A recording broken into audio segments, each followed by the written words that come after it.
Great Dane tail docking and ear cropping practices, an ethical dilemma. Introduction. Tail docking and ear cropping are controversial practices that have been performed on Great Danes and many other dog breeds for cosmetic purposes. These procedures involve the removal of parts of a dog's tail or ears, often resulting in altered appearance and sometimes even permanent damage. While some argue that these procedures are necessary for health and safety reasons, others believe that they are unnecessary and cruel. This article aims to explore the arguments surrounding Great Dane tail docking and ear cropping practices and shed light on the ethical dilemma they present. History and rationale. Tail docking and ear cropping have a long history, dating back to ancient times. The motivation behind these practices was initially driven by practical reasons, such as preventing injuries during hunting or working. However, over time, these procedures started to be performed for purely cosmetic purposes. For Great Dane specifically, tail docking and ear cropping were implemented to achieve a more aesthetically pleasing appearance, conforming to breed standards. Health risks and consequences. While proponents argue that tail docking and ear cropping have health benefits, many veterinarians and animal welfare organizations dispute this claim. The American Veterinary Medical Association, AVMA, states that there is insufficient evidence to support the notion that these procedures promote better health or behavior in dogs. On the contrary, there are significant risks and potential complications associated with both tail docking and ear cropping. Tail docking can lead to issues such as infection, bleeding, and chronic pain. It can also affect a dog's ability to communicate through tail movements, hindering their natural expression.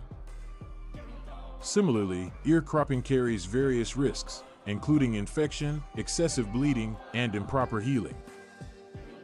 Additionally, cropped ears can be prone to sunburn, insect bites, and ear canal infections. Ethical considerations. The ethics surrounding tail docking and ear cropping practices are a contentious subject. Many argue that these procedures are unnecessary and contribute to dogs suffering solely for human aesthetic preferences. Critics object to the idea that altering a dog's appearance should take precedence over their well-being and natural state. Opponents of these practices argue that they violate a dog's right to bodily integrity and inflict unnecessary pain and discomfort. They advocate for responsible breeding practices that preserve the health and well-being of dogs without the need for cosmetic alterations. Alternatives and changing standards. In recent years, there has been a shift in public opinion regarding tail docking and ear cropping. Several countries and organizations have banned or restricted these practices. The United Kingdom, for example, banned tail docking for cosmetic purposes in 2007. Similarly, the Fédération Cynologique Internationale, FCI, the largest international canine organization, implemented a policy discouraging tail docking and ear cropping in its member countries. The growing opposition to tail docking and ear cropping has resulted in alternative practices gaining popularity. For example, breeders are now focusing on selective breeding to promote natural tail length and shape.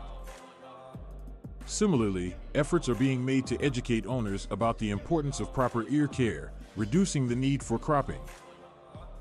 Conclusion. The debate surrounding Great Dane tail docking and ear cropping practices is a complex one, involving various ethical considerations.